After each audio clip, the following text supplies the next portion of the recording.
This is part 6 of the residential real estate purchase contract. Covers due diligence. Due diligence is where the buyer goes through the property and has their inspections done to see if it's actually a property they want to purchase.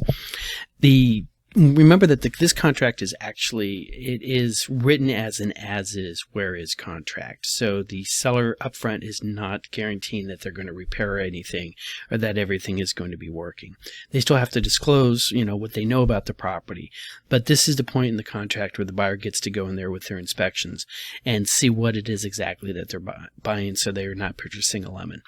So Section 6 covers all of this, all right? And the first part of Section 6, paragraph 6A, defines what the inspection period is, all right? The boilerplate says that it's going to be a 10-day period. It does give you an option to go for longer periods than that. You see this more common in more expensive housing, mansions, some places where you might want to get an actual specialist in there. Let's say you want to get a contractor in to bid stuff out and they got 14 days before they can show up.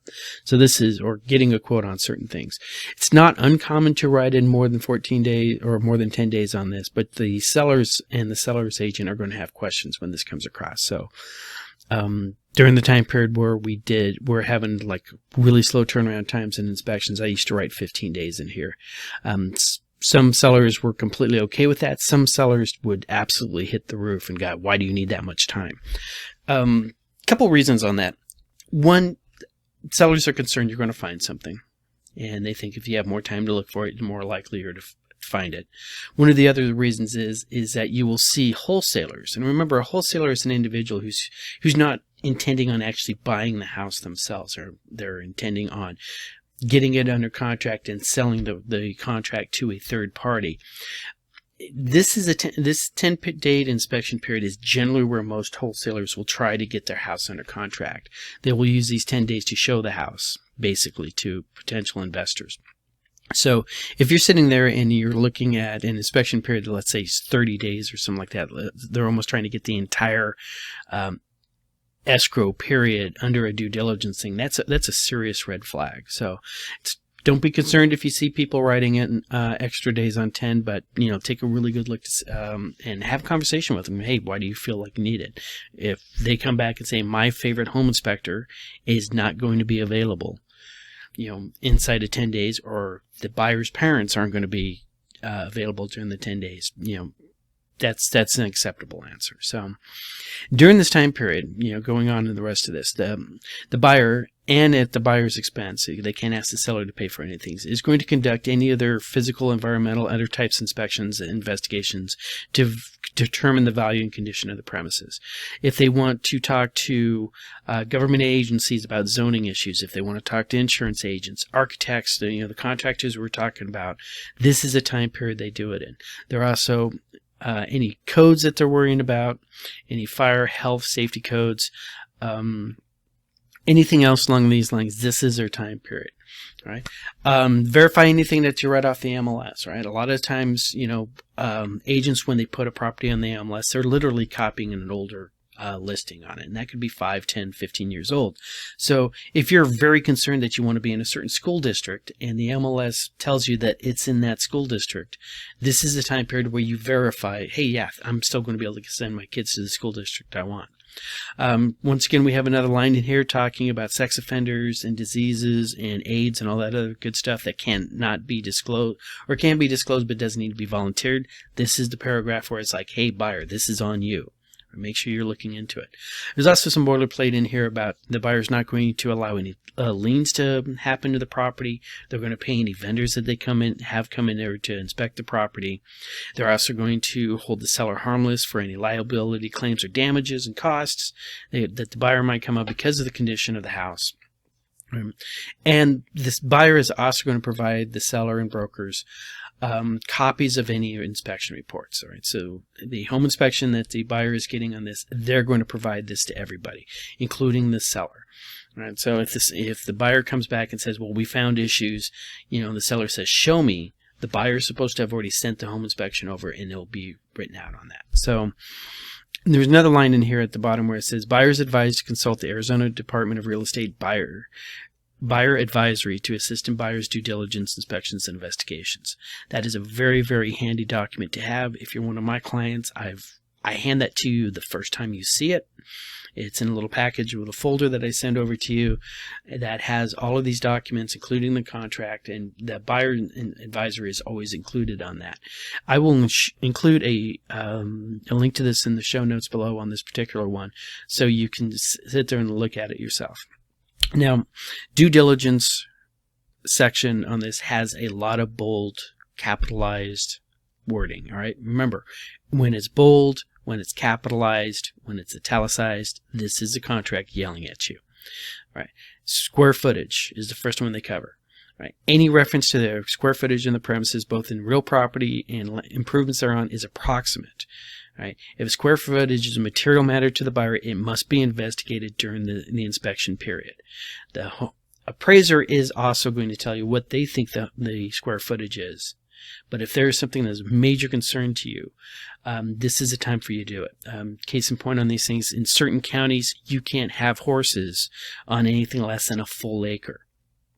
And in class, they tell you is the story about the guy who bought this property, fully intending to have horses there, found out he was 40 square feet too short because of a issue that came up when they were actually drawing out and subdividing the property. And that was like the one lot in the entire area that could not have horses. They bought it thinking there was horses. All right. And so if you have like some sort of special need for special square footage, this is the time you're going to be hiring a surveyor to come out there and survey the property and measure it yourself with the home inspector. So next one on this thing is going to call out wood destroying organisms or insect inspection. What we mean by this is we mean dry rot and termites. Right? If this is an issue to the buyer, this is the time the buyer is getting an inspector going in there. So now, the next paragraph we have on here is 6D. That covers the flood hazards.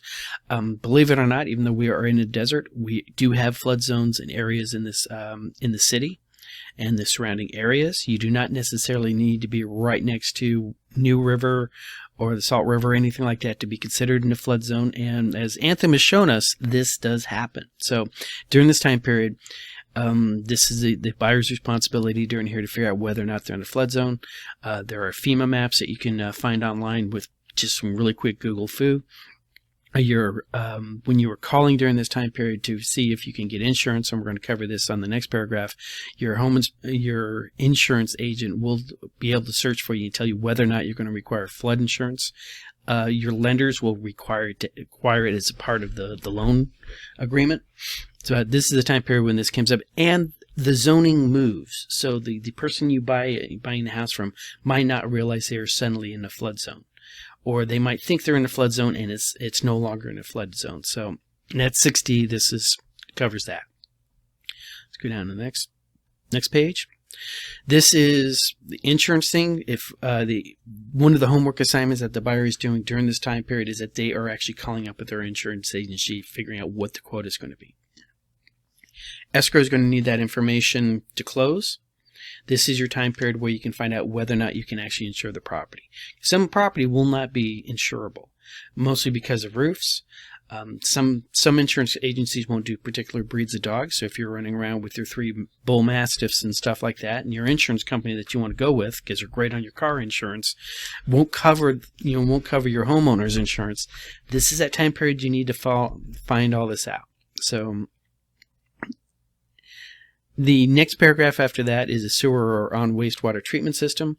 This is the buyer coming straight out and stating, hey, we've been told it's a sewer system, checkbox, right? Or it's a conventional septic system, or it's an alternative system. By having a checkbox in here, because not only is the buyer signing this document, but the seller is also signing it. All right. This is if the seller knows that they have a septic tank and they're coming in with a contract and the contract is saying sewer system, they need to call that out at that particular point, because otherwise, the seller's agreeing, yeah, there's a sewer system on there. So in the next part of this, right, is where it calls out if the sewer connection is a material matter to the buyer, it must be investigated during the inspection period. I have met people who bought a house who did not know they weren't tied into the sewer line until the septic system blew up on them. Right. So your home inspector, for an additional fee, and any plumbing service has this now. They can literally run a camera down your sewer system. In certain neighborhoods here in town, I always strongly suggest that, especially lots with very, very large trees, especially pine trees. Older neighborhoods where that might be an issue. As we're looking through the house, we're, always in the back of your mind when you're looking at a house that's got a lot of trees on it, which direction is the sewer lines going? Is it going out through the back alley? Is it going out to the front street? The age of these sewer systems can become an issue, and they can get quite expensive to have to replace out. So at certain points, it's like, hey, pay the extra money, get the sewer system to come down. They run the camera down there. They'll tell you how bad the pipes are, if there's any roots. Nobody wants to have to replace the sewer system. So this is an important matter right here. And you don't have to all the time. I did hear a sort of horrifying story where it was a new build, and the home inspector was doing the inspection on a new build. We're talking the contractor was still building the house. They came in there right at the last moment to do the home inspection, make sure everything was up to snuff. The buyer paid for the sewer system scope. They ran the camera down there and realized that at some point during construction, somebody had run a cement truck over the loose dirt and broke the concrete sewer pipes. So, think this over. Talk to your agent about whether or not it's a good idea for the house that you're currently purchasing. Now, swimming pool barrier regulations. During the inspection period, buyer agrees to investigate all applicable state, county, and municipal swimming pool barrier regulations and agrees to comply with and pay all costs of compliance with said regulations prior to occupying the premises. Let's call that out right there. Prior to occupying the premises, unless otherwise agreed in writing. If the premise contains a swimming pool, buyer acknowledges receipt of the Arizona Department of Health Services approved private pool safety notice. That is really, really important, and I just want to really emphasize one thing. The buyer is stating they will have the house complying before they move into it. Not before they purchase it, but before they move into it. This is to protect the seller and all other interested parties when the family moves into the house and we'll put the security gate up before, we'll put the security fence up before, and their housewarming party, a kid goes into the swimming pool and we have a bad incident. Right? This is the buyer stating really, really clearly in this contract, I will take care of that beforehand. So keep an eye on that. Notice that we think this is so important. There's an initial right by there, so the buyer can say, yeah, I actually read that particular paragraph, just like we had one up on the sewer system issue. Now, 6H is my second favorite paragraph for the entire contract. And it's all in bold and it's capitalized, so it's yelling at you. I'm not going to yell at you in this one, but I'm going to try to read it all out. Buyer acknowledgement.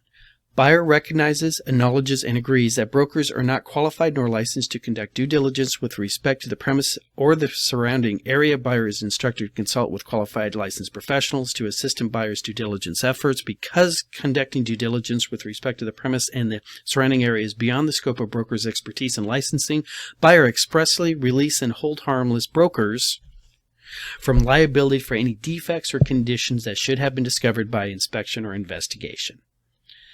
Buyer's initials required underneath. This is the real estate agent CYA paragraph.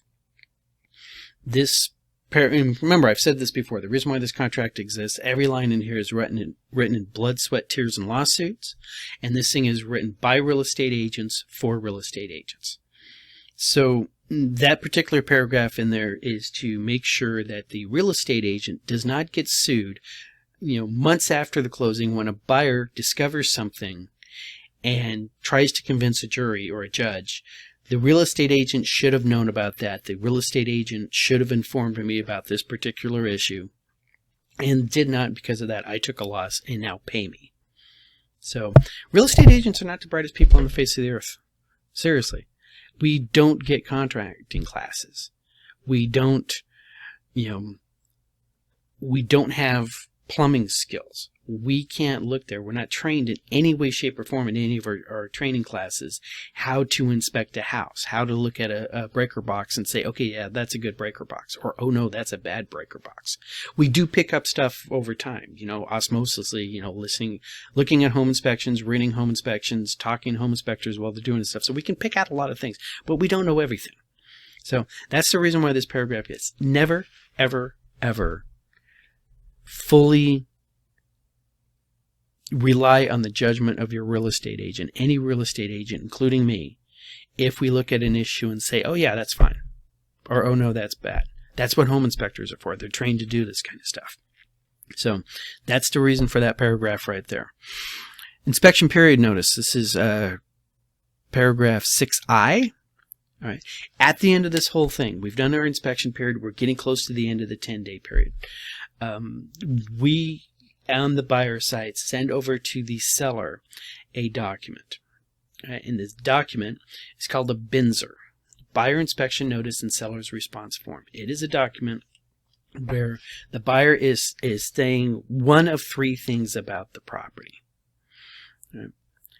They'll either say, we love the property and we'll take it as is. We don't like the property anymore and we are pulling out of the contract.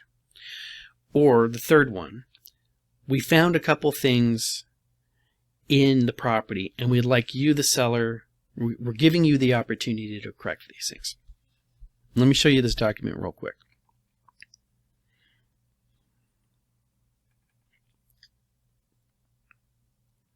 All right, this is the Binzer. It starts with a contract dated. Call out the specific contract. It has a seller on there. It has buyer address, buyer on there, and it has a premises address. All right, buyer's making a lot of declarations on this thing. All right, right at the beginning, the buyer is saying, "I've inspected what I wanted to see." All right, everything that we just called out earlier in the paragraph or in the contract is all reiterated right here. All right, the buyer has verified all the information. Right, the buyer's acknowledging that they've done all the inspection periods that they wanted to do. Right? And then they have their three choices. Premises accepted, love it, we'll take it. Premises rejected, hate it, we're walking away. All right. And the third one, buyer elects to provide a seller an opportunity to correct the disapproved items listed below. And this was a lot more common many more years ago when we were not in such a hot seller's market, but this will be coming back and coming up with these items to be disapproved, the things that we might have issues. And it might be stuff that you don't realize, like garbage disposal does not work. Right? Relatively minor issue. It's a $75 part. Right? On the buyer side, never hurts to ask. On the seller side, do you really want to lose the contract because you don't want to spend $75 to replace a garbage disposal? And these lists can get pretty extensive, or they can be really, really easy. Some things might be just beyond the scope of the buyer to be able to fix it. You got a buyer who's moving in there. He has no handyman skills whatsoever. He does not have a toolbox. He does not know how to do anything. So he might come up with a couple lists of things that would like to be, they would like to see fixed. Now, one of the main disconnects on this particular item is the seller can state, okay, I will rectify that problem. The buyer cannot dictate how it's going to be rectified. That is important. A lot of people think that there's this sort of ad hoc or this ruling out there that says you have to use a contractor for the work. Right. If you notice in here, at no point are you going to ever see the words, seller agrees to use a licensed contractor for the work. They can use their cousin Bernie on the work. Right. The phrase you're going to see is in a workmanlike manner. Right. Now that's one of those beautiful little vague statements out there. Right. But it's just simply stating it's going to be done in a workmanlike manner, not a hired contractor or specialist came in to do it. So the buyer writes down what they think their issue is. All right. We can just put in something. Toilet rocks is not sealed in master bathroom. Right. Because shower diverter and master bathroom is leaking. Whatever they decide to put in this thing, right? They're giving the seller an opportunity to fix these things. And the seller generally comes up and they can come back with a response. Now, as we scroll down, once again, we've written down everything that we want. Buyer acknowledges that brokers, once again, CYA on the broker, no representations concerning the competency of any inspectors, contractors, and or repair persons, and assume no responsibility for any deficiencies or errors made, not Ray's fault, and neither the seller nor the brokers are experts at detecting or repairing physical defects in the properties. The undersigned agrees to the modified or additional terms and conditions, if any, and acknowledges the receipt of a copy hereof.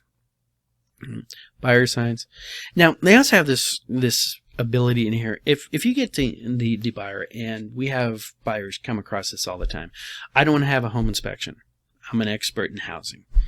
And usually it's one of those, I don't need to hire a home inspector. My uncle's a contractor. And that's good. My uncle's a plumber. Great. He can take care of the plumbing thing. How is he on the electricity stuff? My uncle's an electrician. My aunt's an electrician. Okay.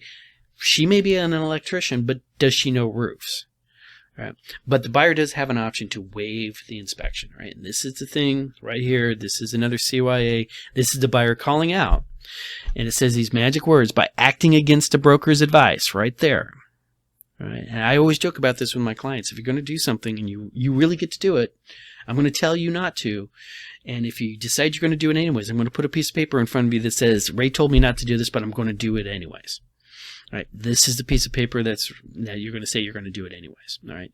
This is the buyer's going to accept responsibility and release, indemnify, and hold harmless brokers for any and all liabilities for all matters that professional inspections would have revealed. All right. And then we can't say that any strongly. Get a home inspection. If you don't want to get a home inspection by a licensed third-party home inspector, we're going to make you sign this document right here. All right. So we've done the home inspection. We found out about the leaky, the rocking toilet. We found about the leaky shower diverter. All right. We send over to the seller. Hey, seller, what can we do about this? And the seller gets to come back and say what they're going to do about it. All right. Now, we have a timing issue going on here because remember we had the 10-day inspection period, and then the Binzer comes across. We send this Binzer over. Seller has 5 days to respond back from when they get the Binzer. This allows them time to actually get quotes on the scope of work that's being requested, so they can come up with an educated response to the buyer side. And the seller is going to either come back and say, we're going to correct those things. No problem. Check the first box. All right. Seller is unwilling or unable to correct any of the items disapproved by buyer, which means no, we're not fixing any of that. What you going to do about it? And the third line on this thing is a seller's response to buyer's notice is as follows. And this is usually you see these things where you have what I call the shopping list. Right? You're talking there's 20 items in there that the buyer wants fixed. And it goes from little stuff like the shower diverter to, and we want a new roof. Or, and we want a new hot water heater. And we want a new air conditioner. All of these kind of things. So the buyer comes back with, this is what we're going to do. All right? I'll fix the shower diverter. All right? And you put every one of these things in line by line. You want to make sure everything is dressed that the buyer asked for up on this side. All right? So the seller's going to be coming back and saying, shower diverter, check. Get right on it. Toilet, had the same guy doing the shower diverter take care of that. No problem whatsoever. The roof, not going to deal with the roof whatsoever. Right? Hot water heater, we intend to replace it with a like capacity, low grade model. And it's really best if you put in there, we're going to, you got a 50-gallon hot water heater in there and it's electric. Right? And it's at the end of its 6-year period. We're going to be putting in a new 50-gallon hot water heater, model number XK127, right, with a 2-year warranty. 2-year manufacturer warranty. You can actually get a 2-year manufactured warranty hot water heater. Saves you a couple $100. My 2-year hot water heater has been in there for 5 years right now. So your mileage may vary. And as for the AC unit, we will have it serviced. That's a proper response coming back. You didn't give them everything. You are giving them stuff. You're not doing the roof, right? You agree to replace the hot water heater. You'll have the air conditioner service. You're not replacing it. Okay? And you tailor your response back that way. Seller signs. Buyer gets a copy of this. All right. Now, when this thing comes back over,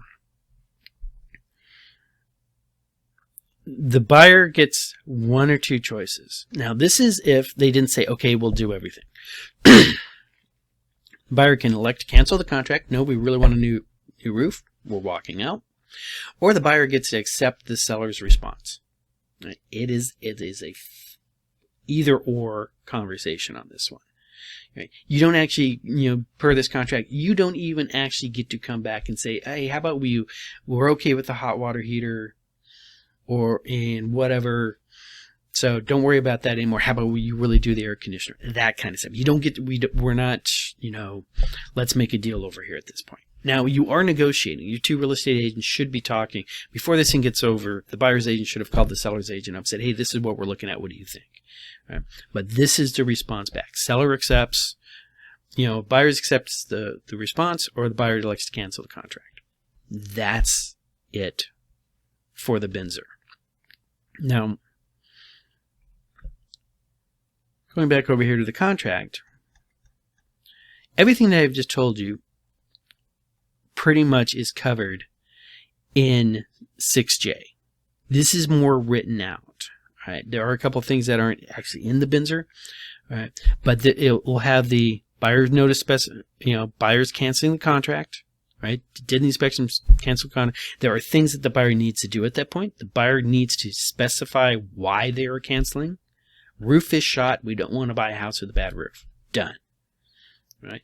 If the buyer fails to state the reason why they are canceling, right? Cancellation will remain in effect. Buyer has failed to comply with a provision of this contract, and seller may deliver to buyer a cure notice stating, why are you canceling? Right? Now, if you noticed, back there at the Binzer, there was not a specific why they're doing that. Why are you canceling? Right? So the notice can actually be done on this point as a cover letter to it. Here's our Binzer. We're canceling. These are the reasons why. Right? That's notice. Right? Now, if the buyer fails to cure that, okay, and we're going to cover cure notices later on, but buyer cancels, seller asks why. All right, buyer's got 3 days to come back with the reason why. All right, if not, the buyer is now in breach and the seller is entitled to the earnest money. All right, if prior to the exception of the cure notice, they send that email over saying, hey, we're dropping it because of the roof, buyer gets the earnest money. But, that's just to make sure, that just another hoop to make sure that the buyer is not just getting cold feet and deciding to come out there. And the seller doesn't even have to agree with the reason. All right? It is on the buyer's what the buyer's expectation was, what the buyer is thinking. All right, but they have to give a reason. All right. Now, if they give the opportunity to correct the items, shower diverter, leaky toilet, that kind of stuff, the seller is going to respond in writing. Right? Here we are in bold text again. If seller agrees in writing to correct items disapproved, seller shall correct the items, complete any repairs in a workmanlike manner, and deliver any paid receipts evidencing the corrections and repairs to buyer 3 days or X amount of days prior to the close of escrow date, which conveniently enough is also your walkthrough period. Right. That's the workmanlike manner I was talking about. You're still not seeing anything about contractors in here. You're still not seeing anything about licensed professionals. Right. Remember, in the Binzer, when the buyer is making a statement, I want to see this resolved, the buyer does not get to state how it's getting resolved. That's the seller. The seller gets to say, I will resolve that issue my way. They're going to get all Frank Sinatra on it, all right? So, as we come on these things, with this, we have a lot of conversation, a lot about this little area in there, right? And we still, even though we've been teaching agents for the last 20 years, and in the CE classes that they have to take every 2 years, we keep saying it. I will still consistently see, all right, a Binzer come across, all right, by a licensed contractor. Wow, it would have been great if you hadn't done that, because then I could just check yes. Okay, we'll do everything. But because you put the phrase by a licensed contractor, we're going to come back and say nope. Right? Just understand that. All right. So if the seller is unwilling or able to correct any of the items disapproved, buyers can cancel the contract within 5 days after delivery of seller's response or after expiration of time for seller's response. Whatever occurs first, earnest money is going to be released. All right. Now, 2 other little boilerplate things. Verbal discussions are not extending the time periods. If you're going to extend the time period, it has to be written as an addendum to the contract. All right. And buyer's failure to give notice of disapproval of items or cancellation of this contract within the specified time period shall conclusively be deemed buyer's election to proceed with the transaction without correction of any disapproved items.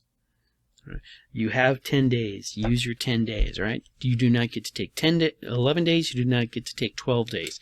That Binzer needs to come across by 11:59 on the night of the 10th day. Right.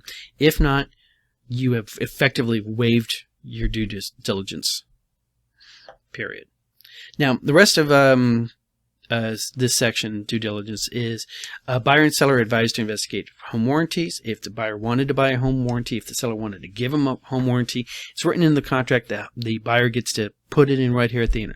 Home warranty, somebody gets to order it, either the buyer or the seller. They get to pick optional coverage, because there's a lot of places out there will not cover the second refrigerator in the garage. Swimming pool might be a special coverage. All right, to be issued by whatever the company the buyer has decided to go with, at a cost not to exceed whatever the amount's going to be, to be paid for by the buyer or seller or split evenly. Right. Buyer also has an option to decline the purchase of a home warranty plan. We have the initial there. All right, so the buyer later on cannot come out and say, I was never offered the option of a home warranty. Or I wanted to order a home warranty and nobody ever told me when to do it, and one did not get purchased. Because buyers will sit there and say, oh no, I don't want a home warranty. It's a racket. They think that their home insurance is going to cover an issue. And then the home insurance does not cover the issue because it'd be a home warranty issue. And there is no home warranty. And next thing you know, they're pointing their fingers at everybody but themselves. So this is, as you see us moving out of the seller's market and into a more buyer's market, right, you'll start to see sellers just throwing out there in the MLS, we are offering a Old Republic home warranty package, for $550. And then the buyer's agent is going to fill all these things in there. So, and sometimes you can actually see back here when we're doing the inspections, that is an acceptable response from a seller to a buyer. Right? If the buyer is showing concerns, like, hey, you know what? If you're worried about the hot water heater, which is currently functioning right now, it's just past its expiration date for the warranty. How about we'll buy you a home warranty? You'll have an effective another year on it. All right? So that's an option. Another line on here, walkthroughs. This is the seller granting the buyer and the inspectors reasonable access to conduct the walkthroughs of the premises. All right? This is why, this is... and the other thing that is very important is that during the inspection period, they are going to, if buyer does not conduct such a walkthrough, buyer releases the sellers and brokers from liabilities for any defects that could have been discovered if they had actually walked on the property. This is really important for, buyers who are buying houses sight unseen. So, the sellers have a responsibility during the walkthrough. They need to make the house available upon reasonable notice. Definition of reasonableness changes. 30 minutes before you show up is not considered reasonable. Calling the day or two before, saying, hey, I got my home inspector coming is considered reasonable. Right? And that the seller needs to have all the utilities on at their expense until close of escrow. Right? A lot of sellers will like to turn the utilities off. Well, when the home inspector is going in there, he's checking all the appliances. He's checking to make sure the hot water heater works. He's checking to make sure the dishwasher works. He can't do that if you've turned off the utilities. So the seller is responsible for turning off, keeping the utilities on all the way through close of escrow. Right? And one last thing on here is the Foreign Investment and Real Property Tax Act, or FIRPTA. All right, provides that if a seller is a foreign person, if a buyer of residential real A buyer of residential real property must withhold federal income taxes up to 15% of the purchase price unless an exemption applies. If FIRPTA is applicable and buyer fails to withhold, buyer may be held liable for the tax. Buyer agrees to perform any acts reasonable or necessary to comply with FIRPTA and IRS reporting requirements, and buyer is responsible for obtaining independent legal and tax advice. This is because the IRS decided when they wrote the law about how are we going to deal with people who are not U.S. citizens but are selling U.S. property and running over the border back to Canada or wherever they came in from without paying their proper taxes on it. They put the onus on the buyer, and they basically handed the buyer the bill. Right? You buyer, you are responsible for this. And the reason for this is that the IRS can lien the property. So once again, this is all handled by escrow. We covered this a little bit back when we were talking about escrow, but escrow is going to do all of this for you in the background. But it's something as a buyer who's purchasing a house from a foreign seller, you're going to want to make really sure that escrow does their job on this. Right? So that wraps up disclosures. Next week, we're going to be discussing remedies. This is what happens when things start going crossways.